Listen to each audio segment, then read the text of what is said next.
గుంటూరు జిల్లా పెదకాకాని దేవాలయంలో అమ్మవారి బంగారపు తాళిబొట్టు మాయమైంది. తాళిబొట్టు గొలుసు 10 లక్షల రూపాయలు ఉంటుందని అంచనా. దీని మీద భక్తులు ఆగ్రహం వ్యక్తం చేస్తున్నారు. అమ్మవారి వడ్డాణం మాయం కావడంతో చందాలతో అప్పట్లో వడ్డాణం చేయించారట అర్చకులు. దేవాలయంలో 3 సార్లు ఘటనలు చోటు చేసుకుంటంతో భక్తులు మండిపడుతున్నారు అంటూ చెప్తున్నారు అర్చకులు. అర్చకుల మధ్య వివాదంతో ఈ విషయం బయటకు వచ్చింది అన్నటువంటిది ఇప్పుడు మీడియా ప్రొజెక్ట్ చేసుకొచ్చింది.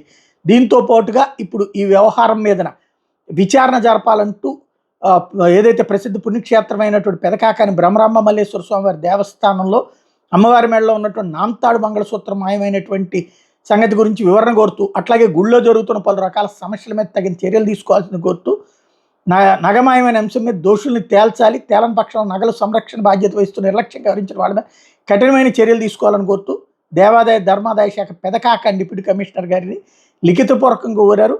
శ్రీ మహాదేవ హిందూ ధర్మ పరిరక్షణ సేవా సమితి వాళ్ళు ఈ మేరకు ఒక వినతి పత్రాన్ని కూడా అందించడంతో ఈ విషయం వెలుగులోకి వచ్చింది. మీడియాలో లోకల్ పేపర్లకు పరిమితమైనటువంటి నేపథ్యంలో వాళ్ళు ఈ విషయాన్ని సంపూర్ణంగా దీని మీద చర్యలు కావాలి, ఇంతకుముందు కూడా ఇట్లా జరిగినాయి అన్నటువంటి విషయాన్ని చెప్పుకొస్తున్నారు.